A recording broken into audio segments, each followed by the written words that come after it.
and welcome to what will surely be the highlight of civilization, Coffee with Scott Adams. Do you think today will be fun? Yeah, you do. You do. But how fun will it be? Well, unlimited. But if you'd like to take it up to stratospheric levels, all you need is a cup or mug or a glass, a tankard, chalice or stein, a canteen jug or flask, a vessel of any kind. Fill it with your favorite liquid. I like coffee. And join me now for the unparalleled pleasure, the dopamine hit of the day. The thing makes everything better. It's called the simultaneous sip. And it happens now. Go. Oh, yeah, that's good. Well, there was some big news yesterday. I don't know if any of you caught it. Big news, everybody's talking about it. There's a movie called Cocaine Bear. Cocaine Bear. And although some think it's been a bad year for the left, Hollywood did manage to produce some high-level entertainment. It's about a bear who gets into some cocaine and then becomes a rather vicious cocaine bear. So was there anything else that happened yesterday? That's all I can remember. Something about a cocaine bear. Also something about Twitter. Something about Twitter.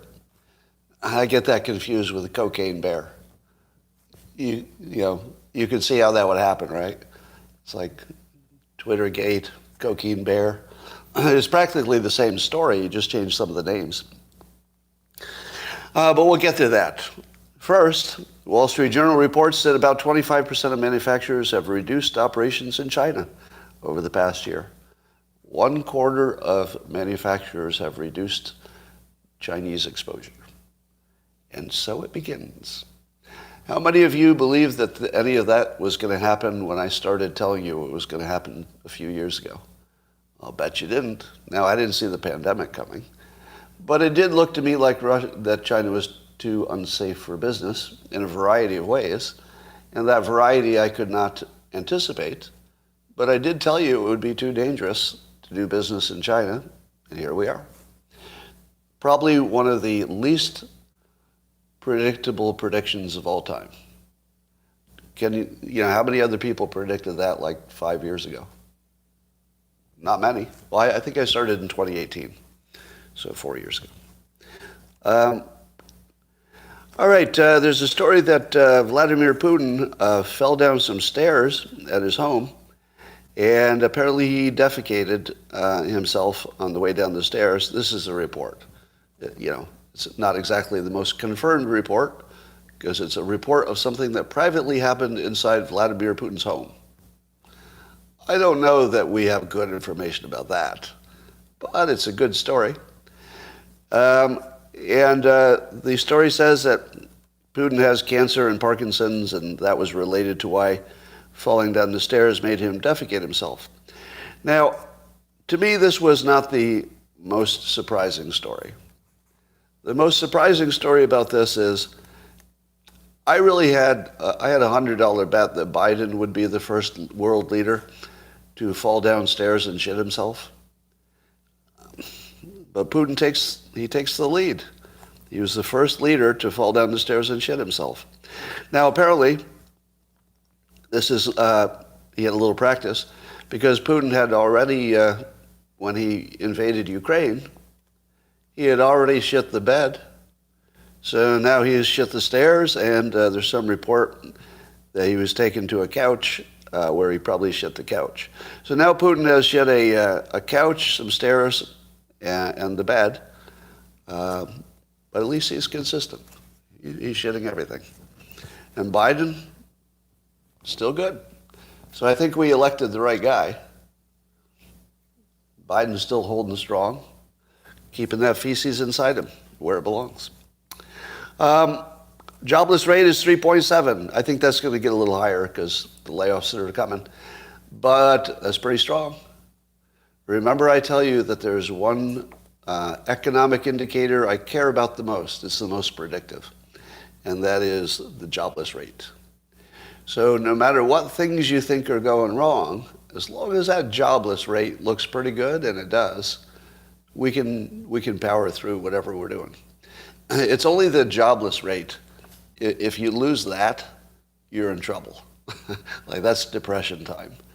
But if people have jobs, even with inflation and even with other difficulties, they can muddle through until things get better. So I think we'll be fine. It's going to be difficult for about 2 years. But we'll be fine. I tweeted around a blog post that I wrote in 2015 in which I had predicted Ye would become president. And my prediction was that he would fail in 2020, fail in 2024, and succeed in 2028. Now, what I didn't predict exactly was the swastika business and the death con on the Jews business. Didn't see that coming. Did not see that coming. But let me ask you this. Can you see any scenario in which he could recover from that? Is there any scenario in which he could recover? Because he's never going to get the Jewish population of the United States back, don't you think? I mean, that's gone forever. Can you get elected under those circumstances, given how many people would feel the same? Okay. I see one way. He has one path, believe it or not. And it would go like this. If he frames himself and his campaign as free speech absolutists, suddenly it looks different, doesn't it? And suppose he says, you know what? I was probably acting out of anger because I was divorced and had some business difficulties. But you know what? I probably should not have said things the way I did. And so, I don't have this bad feeling about all Jews. That's not what I was saying. But I was acting out, and here's the bigger issue. Can I say what I feel? Can I say what I feel no matter how odious it is? No matter how hateful, no matter how much it bothers you? Can I say it? If he does that, it's going to get interesting. He would have to unambiguously reverse his position. But if he sold it to you as I was acting out, and I wanted to see how far I could push the boundary of free speech. Do you remember the first offensive thing he said before all the Jewish business? Have you already forgotten? What was the big provocation he did before he went DEFCON on the Jews, using his words? Do you remember what it was? It was white lives matter. Now think about the context. Add white lives matter to the whole story. If you see the Ye goes off on the Jews as the entire story, everything about that is terrible. Like that's you have to get rid of that, right? If you see it by itself. If you see it as part of a clear intention to figure out what it is he can't say and then say it as much as he can, it looks different, doesn't it? He started by saying white lives matter. Basically, he said, what's the thing that I would most get canceled for? And then he did it really aggressively. And then when he realized that people were that he couldn't say anything about the Jewish population, he went right at it. And I'll bet you if you could figure out anything that's worse than what he's already done. Oh, he also defended Balenciaga. He defended Balenciaga and said, the pedophile stuff was a limited number of people, and so you shouldn't blame the whole company. All right. Nobody who was black was saying white lives matter, except Candace Owens, I suppose. No one would say what he said about the Jewish community in the United States. Odious and must be disavowed. And nobody would have defended Balenciaga under that current condition. If everything he does is he models doing the thing you're not supposed to do, he can put that together as a portfolio. And he can say, look, I'm defending free speech. I'm gonna move your boundaries out, and you're not gonna like it. But that's not the point. The point is not we all agree. The point is all, we love each other and find a way to get along. But free speech is an absolute. And I'll apologize for hurting somebody. Maybe he says that later, but I'm not going to apologize for free speech, because when I said it, I meant it. Right? What if he says that? When I said it, I was really mad. I was in a bad place, and I meant every word of it. But now, in my more grounded perspective, I see that it hurt some people that didn't need to be hurt, and that it was more negative than positive. But I will defend to the death my right to have said it. It would be an interesting argument, wouldn't it? Interesting argument. But I don't think he could ever get the Jewish community back. But I'll give you one way he could. Here's one way he could actually get the entire Jewish community back. Give them everything they want. Do you know how Joe Biden won, despite the fact that he's a walking bag of sticks? Because he promised to give the Democrats what they wanted, and that was more important. If Ye said, I was totally wrong about that, but here are my policies about Israel and about whatever, about anti-Semitism, and I'm going to go as hard as possible to make sure there's no more anti-Semitism and Israel does well. Then what? Then what? Then what does the Jewish community say? Well, we really did hate him when he said that thing, but everything he's saying now sounds good, and everything he's doing now sounds good. So what are you going to do? So the only thing I'm going to say about this is that don't be surprised by anything. That's all. Just don't be surprised by anything. And I want to make sure that this doesn't sound like I'm defending Ye's opinions. I'm not, right? Because the whole point of this is that we all understand, what he said to be across the line of not free speech, certainly within free speech, but is across the bounds of what a public figure should be doing if they're trying to do good for the country, right?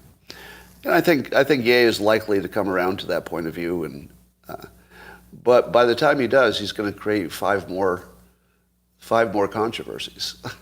So he's not done creating controversy, I don't think. All right, let's talk about Russian disinformation. Have you all seen by now the compilation clips of the media telling us that the Hunter laptop story was obviously Russian so obviously Russian disinformation. We don't have any verification of that. It's very embarrassing now that Musk has allowed the real story to come out, which we'll talk about. Very embarrassing. And so I said to myself, how do those media entities handle it? When they're caught red-handed doing the worst thing you could do if you're a media entity. How do they handle it? Well, the CNN front page today, no mention. No mention. So I'd like to make an adjustment to something I said about CNN recently. Now, recently I've been saying that Chris Licht, I'm not sure how to pronounce it, Licht, the new head of CNN, was doing, in my opinion, a great job. Because he said he was going to bring CNN to the reasonable middle, and it looked like the reporting did exactly that. It looked like the personnel moves were definitely on target. And then this happens. How do we explain this?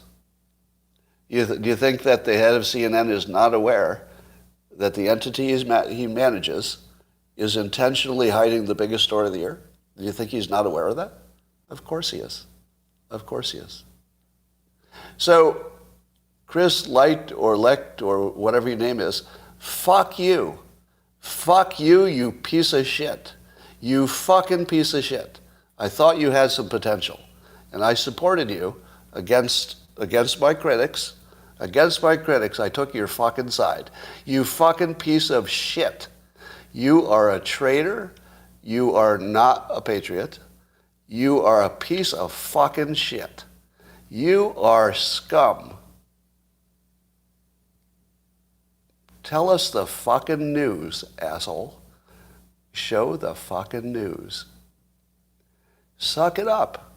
I was ready to forgive everything. I was ready to forgive CNN completely, so long as they corrected. But no, this shows that there is no fucking correction going on. This is disgusting. It's disgusting. It makes you sick to see that there are Americans in your country who would do this to you. Because they had a CNN. He's fucking you. He's fucking you right now. He's treating you like a piece of shit. And we should treat him the same. I mean, his business, not him personally. Don't do anything to him personally. We don't encourage going after people. But I am just blown the fucking away. Now, how about the Washington Post?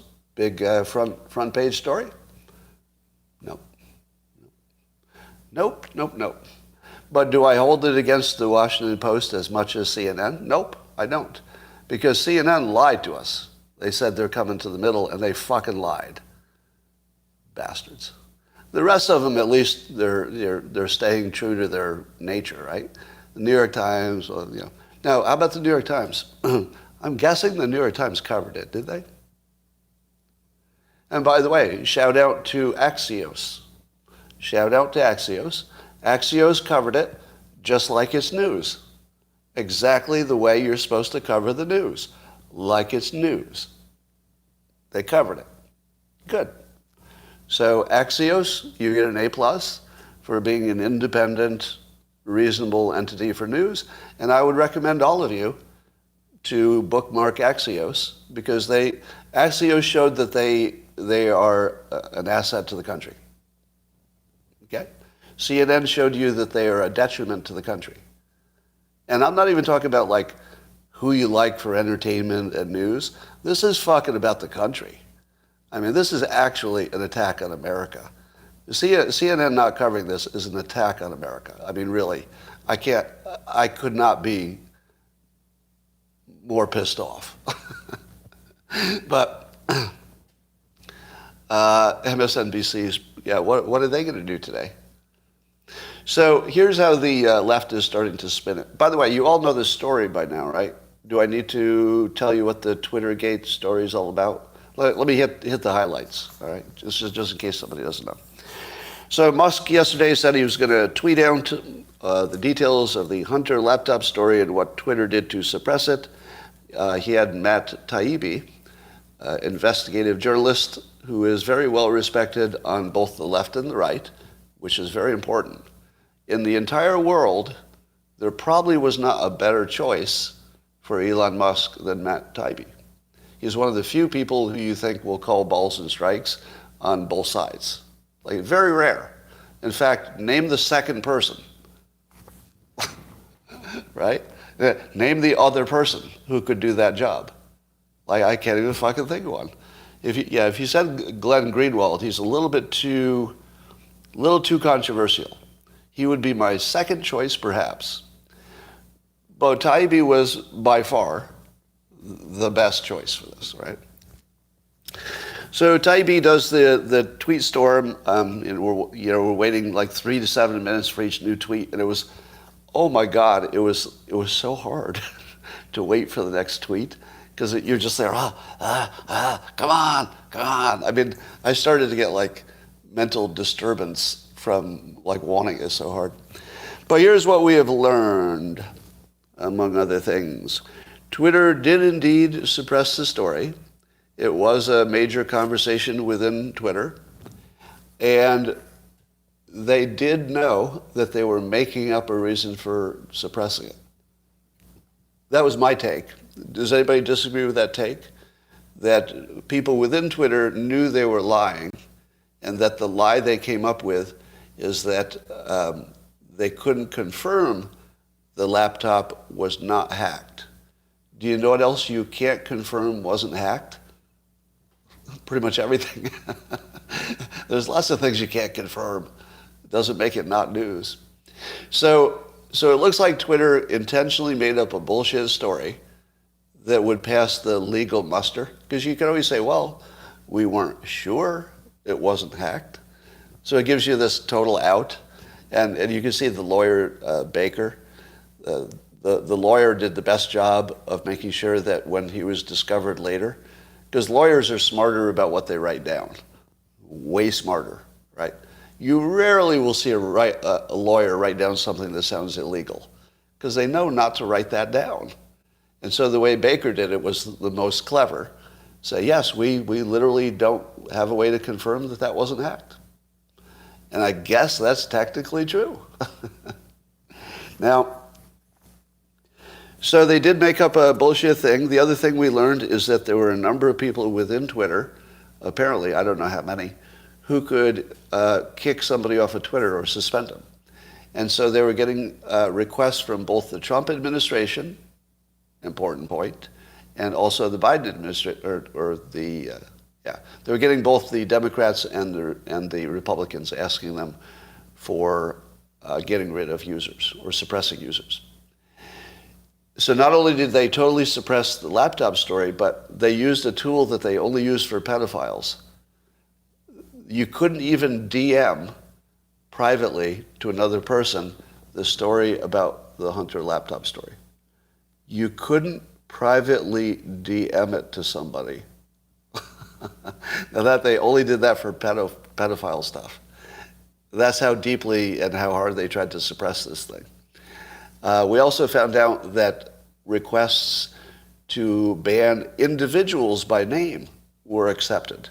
And James Wood was specifically mentioned by the Democrats to be kicked off, and he was. Now, does anybody remember me telling you that I didn't think that Jack Dorsey was necessarily aware of everything that was happening below the hood?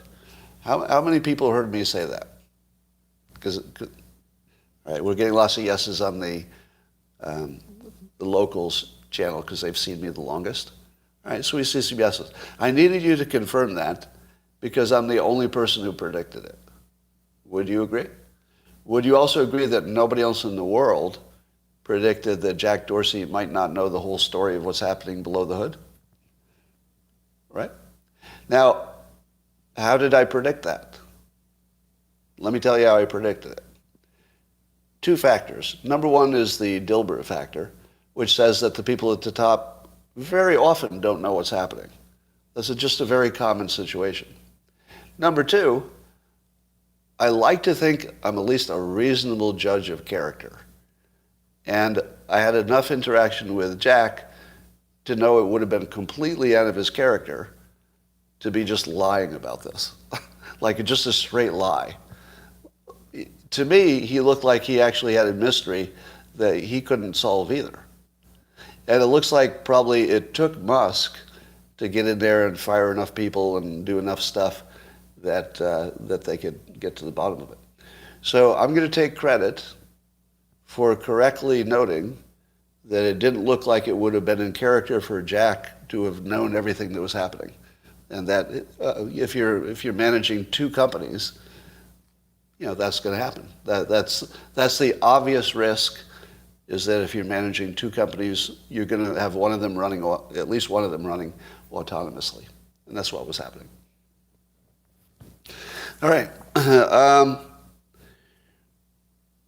So then there's the question of, was Twitter violating the First Amendment? Here's what Musk says. Musk tweeted, "Twitter acting by itself to suppress free speech is not a First Amendment violation, but acting under orders from the government to suppress free speech with no judicial review is." Now, Ted Lieu, famous Democrat, had an exception to that, and he replied, he goes, "Dear Elon Musk, I'm in the government, and I order you to stop posting stupid shit." And then he goes on, "See why your post is wrong? Twitter can do whatever it wants as a private sector company when it comes to speech, and the Biden campaign team wasn't the government. Trump was president in 2020. So not only was it not the government, it was a campaign, but even if the government did ask Twitter to do something about free speech, Twitter could just ignore them because they're a private company." That's his argument. Now, does anybody remember in the Wayback Machine a common thing that was said about a president named Trump? I believe they used to say that he didn't need to explicitly say what he meant because his mafia talk said it all. Because the mafia talk, where you don't say what you need, but everybody knows if you say, take care of Bob, that means whack him, right? But deniability, I just said take care of him. I didn't say kill him, I said take care of him. So the mafia talk was real. That's what the Democrats told us. But in this case, there was no mafia talk. So when the person who is likely to become your next president asks you to do something, and that next president has the power to maybe get you heavily regulated or taxed, what are you going to do? Are you going to say, no, my government telling me something to do something that's really, really important to them, I'll just ignore that and that'll work out fine for me? Did Chuck Schumer tell you that government entities sometimes will get revenge? Oh, yes, he did. Chuck Schumer told you himself that the intel agencies would get revenge on Trump for messing with him. Do you think it's only intel agencies who get revenge? No. No. So I would say to Ted Lieu, this is an interesting Supreme Court case, because in my opinion, if somebody who's going to be a government entity asks you to do something and you do it, it's at least an implied threat. Am I right? Wouldn't you see it as an implied threat? And is an implied threat enough of a threat to violate the First Amendment? I'm going to say if you put me on that jury, I guess I'd have to be in the Supreme Court, but I would say yes.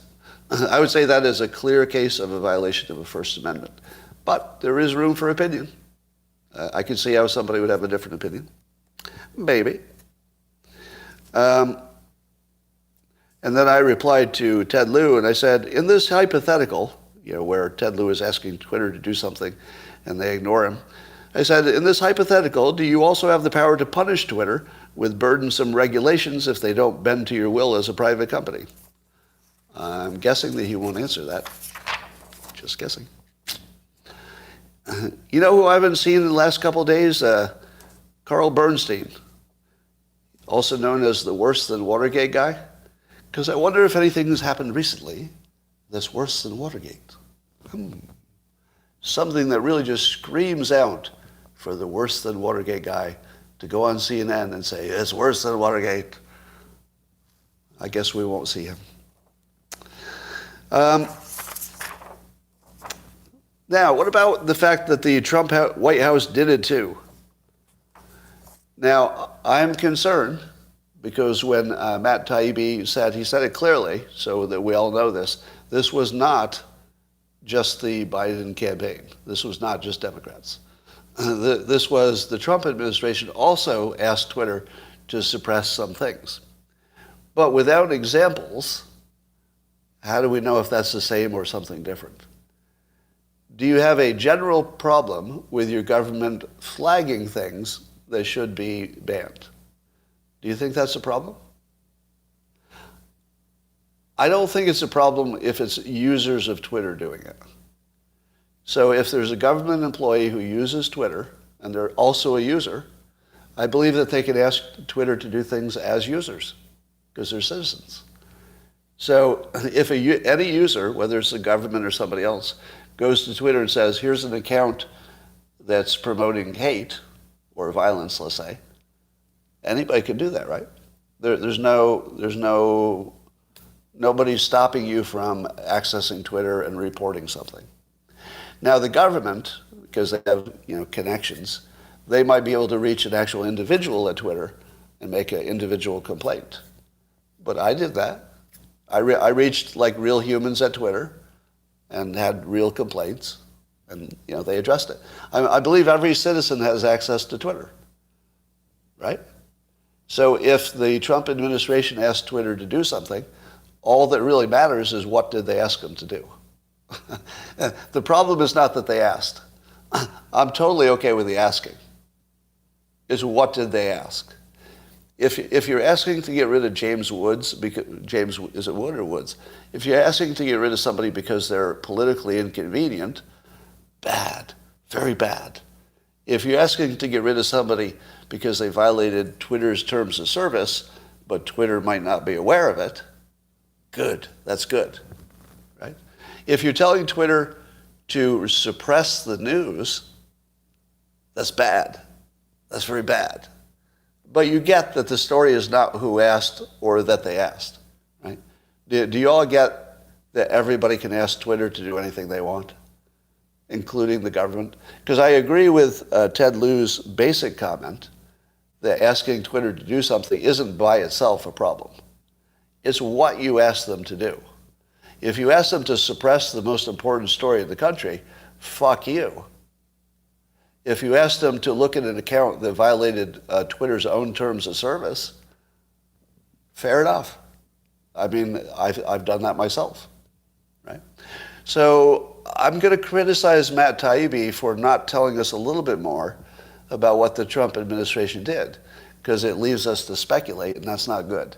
We should not be speculating now, right? This is when they should just tell us what is true. No more speculating. Maybe we'll find that out soon. I suspect we will, actually. I was fascinated to see that the narrative within Twitter was so similar to what the media outside of Twitter was saying. And so the media within Twitter, they're saying, well, we can't know if it isn't hacked, and we don't want to run hacked materials. And outside of Twitter, they were saying, well, it's not confirmed. It's not confirmed. And of course, they were trying as hard as they could to not confirm it. So I think it's clear that the Democrats and Twitter colluded. Illegally? I don't know. I don't know if it was illegal, but it's clear that it happened.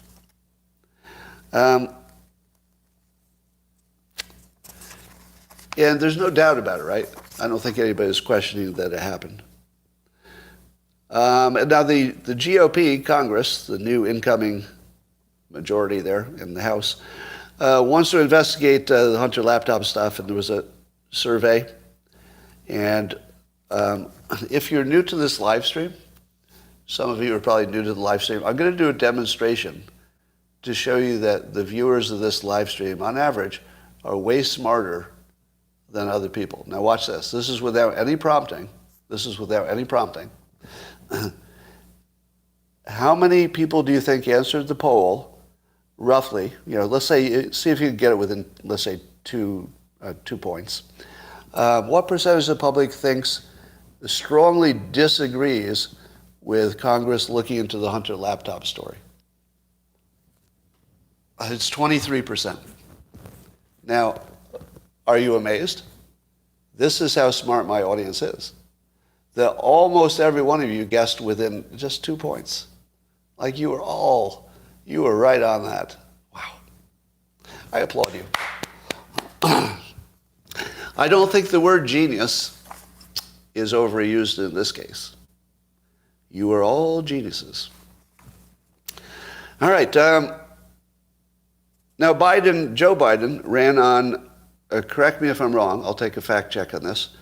Now, the Democrats have policies that they promote that are different than the Republicans. But on top of that, Biden was primarily running not on policy. Would you agree? Biden said he was running to get rid of a liar and somebody who did the fine people statement, which was a hoax. So now we know for sure that Biden's primary campaign promise that he would be the honest one, and he lied about the biggest thing in the news. So we didn't get that. And then he was going to bring us a president that would prevent us from having the fine people hoax happening again. But the fine people hoax was a hoax. It didn't ever happen. It never happened even once. So he ran for president successfully by being the biggest liar and promising he wouldn't be a liar. And on the biggest hoax the country has ever fallen for, the hoax was supported by the same media. And he got elected. Now, how would you feel about that if you were a Democrat and you knew that the main two things he promised you character-wise were complete bullshit, total bullshit? How would you feel about it? Probably pretty good, because you got a Democrat in office. And, yeah, the guy pretending to be Rob Reiner over here says he feels great. Yeah, I guess you feel great. I have a observation and some pattern recognition which is a little incomplete. Let's see if you can fill in the blanks for me. Does it seem to you that that lately Democrats and Republicans, they both lie, but it doesn't seem they lie differently? Have you noticed there's a quality difference to the types of lies? So there are all kinds of lies. Which side leaves out information that would change the context? Which side does that? Both. Both, right? Every politician. Every politician leaves out inconvenient stuff. So that's one kind of lying. Both of them do that. How about hyperbole? Hyperbole, where you're taking something that's true-ish, but you're stretching it. They both do that, right? They both do that. Trump did plenty of it, and the Republicans do it when they're blaming, January 6th and extremists and stuff. They just they exaggerate. So they all exaggerate and they all leave out context. We're kind of used to that, right? Unfortunately, we're used to it from both sides.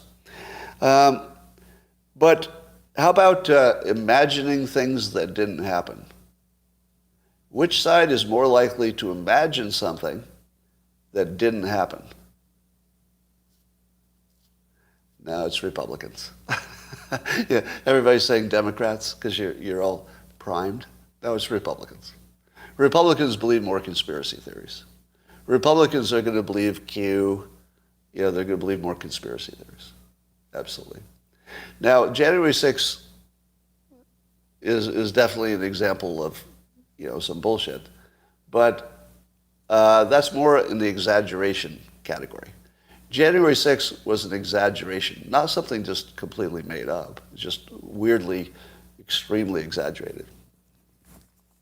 Well, I think, so again, I'm doing a fact check because I haven't done any science. It seems to me, because I'm not a Republican, so I get that little bit of, lack of bias from not being on a team.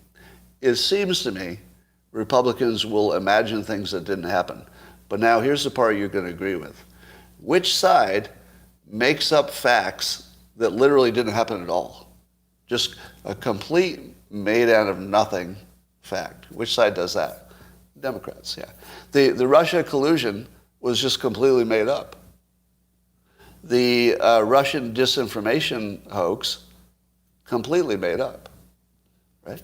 The Trump wants you to drink bleach hoax, well, it was based on an event, but the event is not an exaggeration from the event. It's completely made up because the event was about light and they changed it into bleach. That's not an exaggeration. That's completely made up. The fine people hoax, is that an exaggeration? No, it's completely made up because he literally said who he was talking about and who he wasn't. Now, you could disagree with whether or not those people were there, but that was never the question. The question was not whether Trump was right that some fine people attended. He defined his terms. He said, I believe there were. That's the end of it. So that was a completely made-up hoax, yeah. Somebody saying 1619 was made up, some parts of it. Now, let me ask you this. What kind of a person, if it were a person instead of a party, what kind of person makes up a lie where you're adding entirely new things that didn't exist? Because remember, Q wasn't a lie, it was something that people believed. Well, it was a lie, yeah. But it wasn't coming from the Republicans, it was coming from Q. Narcissists. Narcissists do gaslighting. Gaslighting is not just an ordinary lie. Gaslighting is like a big lie, where you're adding things that didn't exist, like whole characters that weren't in the play. They're like you're introducing a character that wasn't even there. Like that's the gaslighting, that's the narcissist. So it seems to me that the Democrats have become a female narcissist. The Republicans have become a I don't know, firemen or something, a cop. It just feels like some like male vibe on one side, and the other side is a female vibe. They both have their character flaws, but they're different ones. An abused spouse. Republicans are an abused spouse. Oh, that's interesting. All right.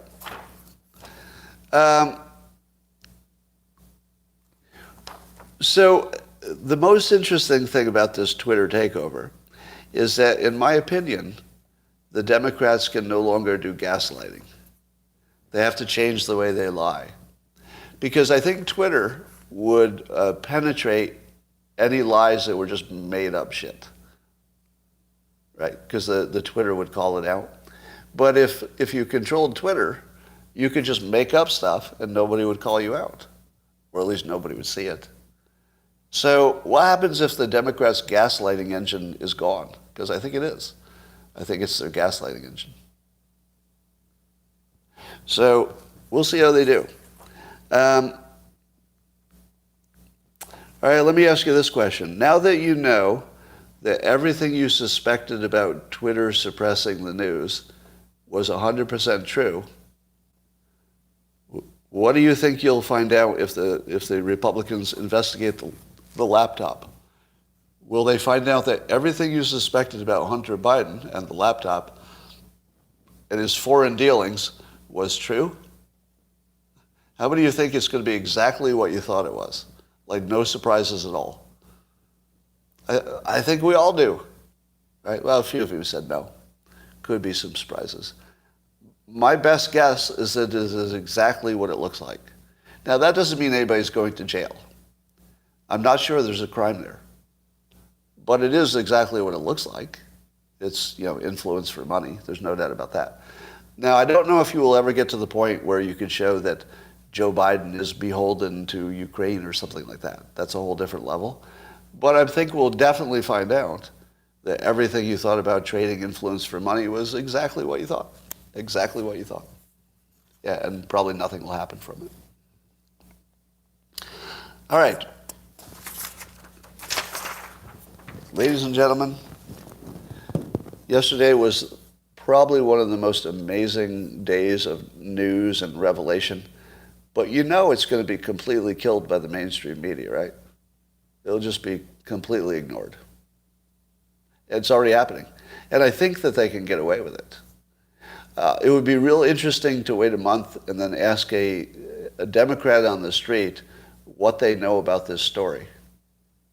Wouldn't that be interesting? Just wait a month and ask Republicans what they know about the story, just some basic facts, and then ask Democrats what they know about the story. They will not look the same. But that's why I think Democrats had to get off of Twitter, because they didn't want to see the reality.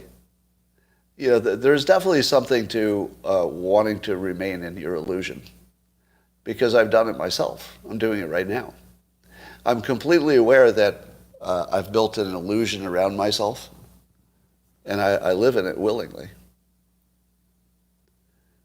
All right. Was there any other story that mattered? How true do you think it is that Putin fell down the stairs and shit himself and he has cancer and Parkinson's?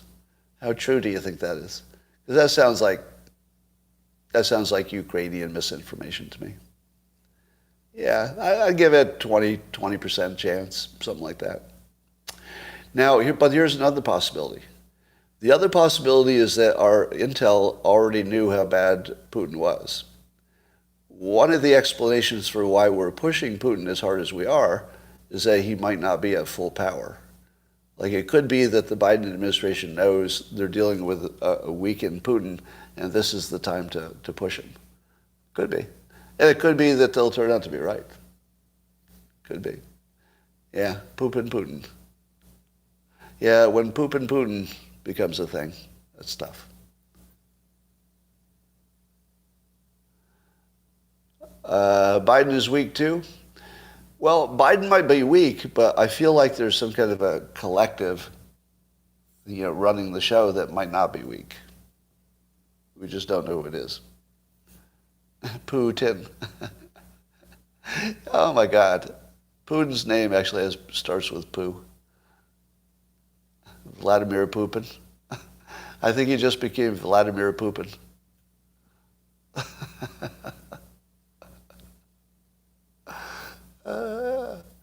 I'm waiting for the next G20. Let's say Putin gets invited to another event.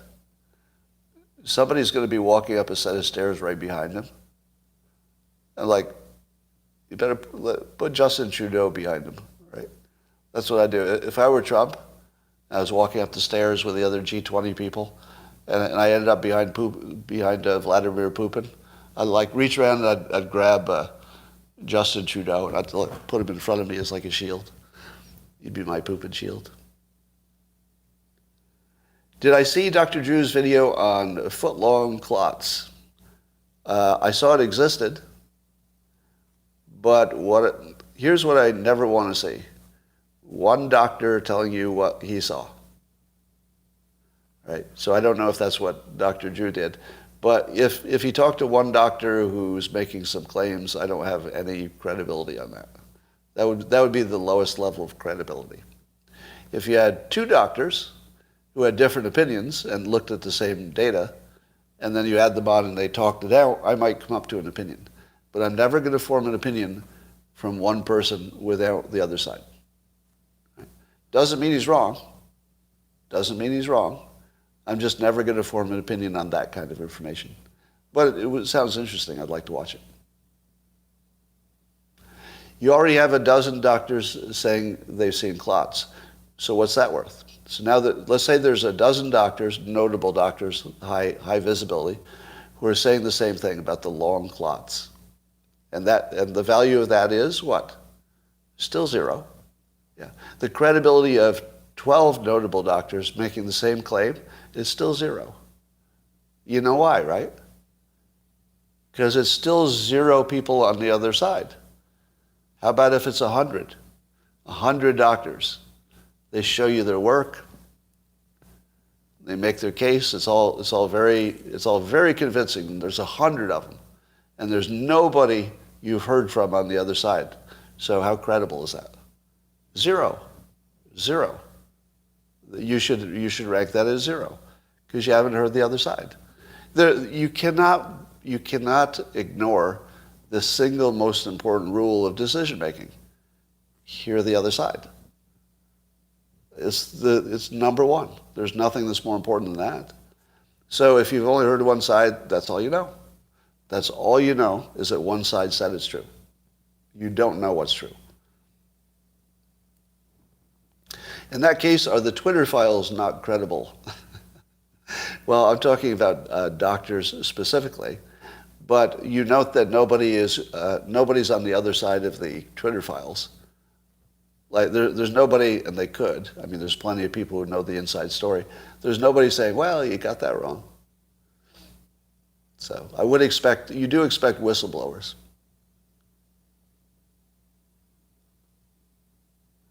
Um, 50 notable people claimed the Hunter laptop was likely disinformation, but we also heard from the other side. By the way, does anybody remember me calling bullshit on the 50 Intel people? I don't know if I did. Did I just report that they said it, or did I say it's obviously bullshit? Can you remind me? All right, so on locals, they're saying that I called bullshit on day one. I did, right? Okay. And I think I probably said it because it was Brennan. Brennan is the one who said it was true, and they literally use him when they need to say something that's not true. Yeah. I think I pointed out there was 50 professional liars, probably. Yeah. Yeah, if Clapper and Brennan say it's true, you know it's not true, because they only bring them out to say things that are not true. That's their purpose. Yeah. So how's my predicting looking lately? So if I got the Intel guys right, and I guess that Jack Dorsey maybe didn't know what was happening below the hood, and of course I was with all of you predicting that the laptop thing was exactly what it looked like. So pretty good so far on that anyway. All right. Pretty good. CNN did cover it if you click on U.S. News. So in other words, the CNN page, let's do the app. Yeah, I do believe that all the entities will cover it. I think that they will cover it differently and some will hide it. All right. So here's the CNN homepage. Starts with soccer. Okay, I mean, that's happening at the moment. Something about Moscow. Let's see.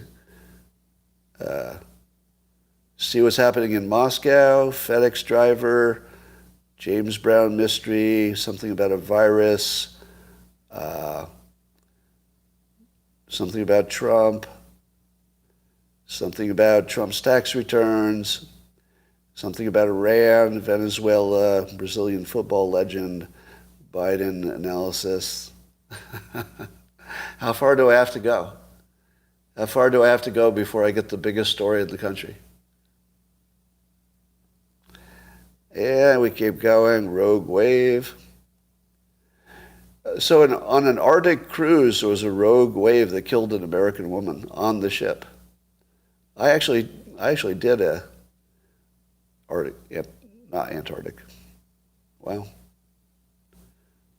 Proud Boys want D.C. police officer to testify in their defense at the upcoming trial.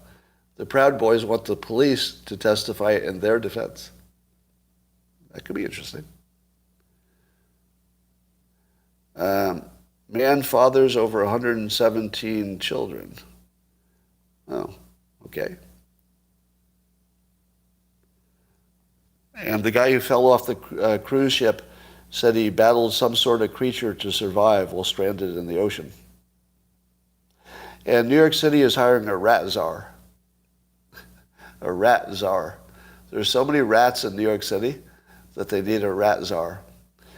Let me take a moment to give you some valuable dad advice. Children, and some of you can pass this along to your children, because this will be good. Someday you may be in a place where you have to decide where to live. You know, you could decide to live in a city or in the country or any city.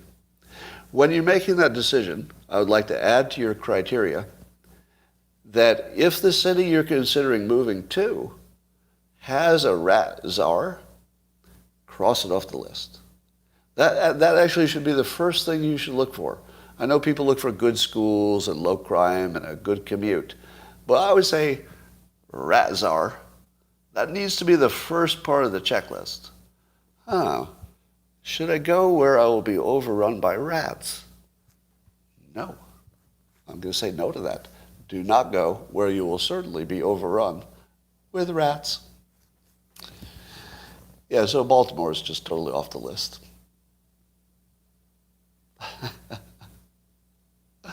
All right. We need that rat czar. Did I hear that Balenciaga dropped its lawsuit against its designer?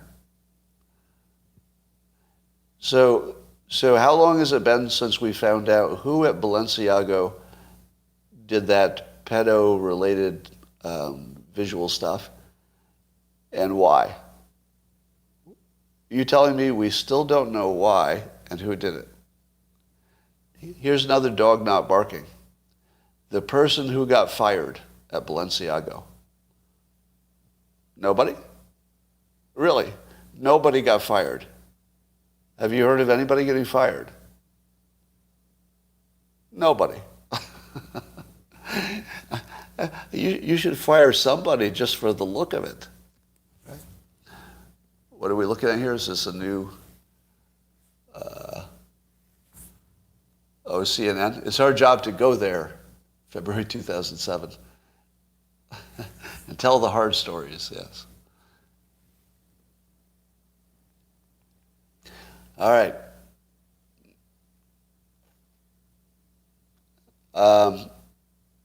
Anything else going on? I think we're good. Trump was right about everything?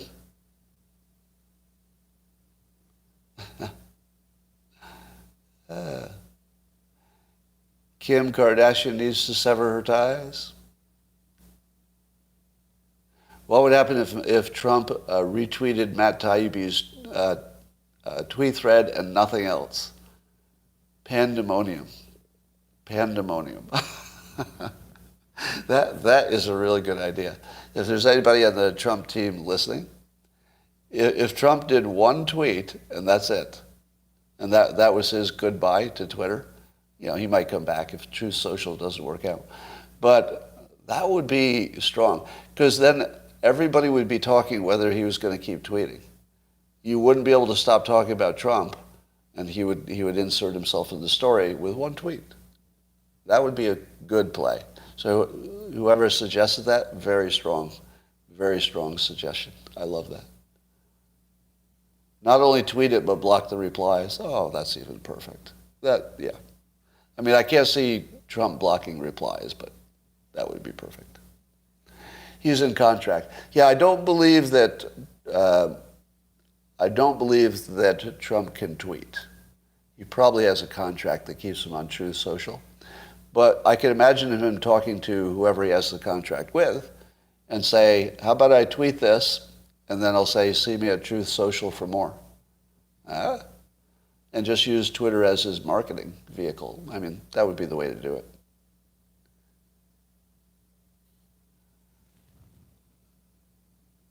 All right.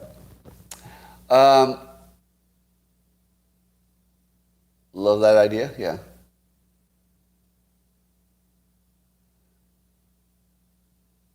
Shecky Pavel, I don't know who that is. Does the liability for the Twitter laptop thing transfer to the new owners? There's no liability. It's not a crime. Remember, Twitter's a private company. They could ban the laptop if they wanted to. The liability, I think, is the government's. Am I wrong? If Twitter did this thing, which they did, but they did it because of the government, it would be the government who's in trouble, not Twitter. Because Twitter could just say, well, if the government asks me to do something, I don't say no to my government. I think that's a get out of jail free, right? If you say I was following directions from my government, even if it wasn't a legal requirement, I would think that's a get out of jail free completely. I would think. Even if it's just suggested by the government and it's not like a legal mandate. If your government says do it, I don't see any jury seeing otherwise. Like, not in my country. In my country, if the government forces you to do something, you don't go to jail for doing that thing, or there's no penalty. Yeah, the liberals might sue Twitter to try to break it. You're right. Just following orders.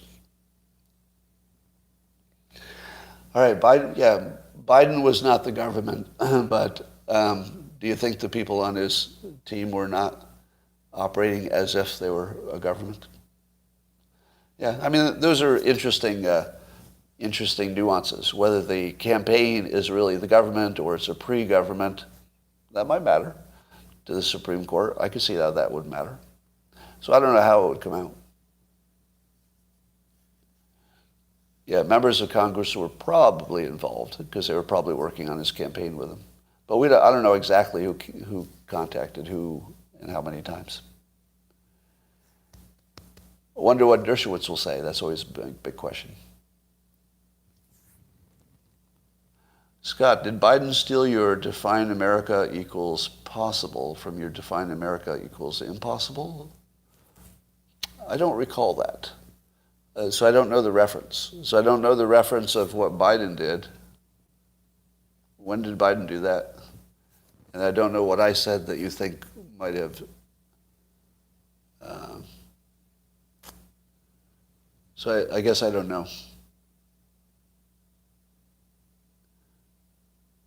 All right, just looking at your comments here for a moment. You miss my cat? So do I. I miss my cat. She was a A giant problem. A giant problem. But boy, do I miss him. Yeah, we got nothing here. So I think we're just hanging out at this point. All right, YouTube, I'm going to say goodbye to you. I'm going to say a little bit more to the locals people. Thanks for joining. Talk to you tomorrow.